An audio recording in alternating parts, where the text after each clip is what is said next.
বাজার এসছি, বাজার এটা দেখছি সবজি কত, আলু, পটল, বেগুন, ভেন্ডি, তারপরে কলার মোচা, তারপরে শসা, পেয়ারা,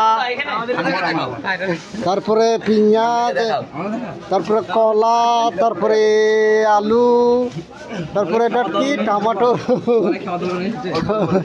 তারপরে এই তো বাজারে এসছে, এরা শ্রীরামপুর বাজারে। তোমাদের বাড়ি কোথায় বর্দা? ও দাদা,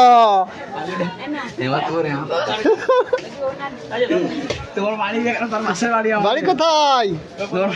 কি নিতে এসছো এখানে তোমরা? আলু আর কি, আর কি নেবা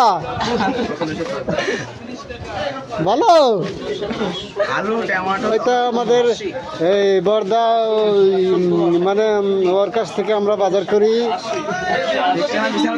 হ্যাঁ, আলু, পটল, ভেন্ডি, উচ্ছা, বেগুন, তারপরে মিষ্টি কুমড়া, শসা, গাজর, কচু, আদা, লঙ্কা।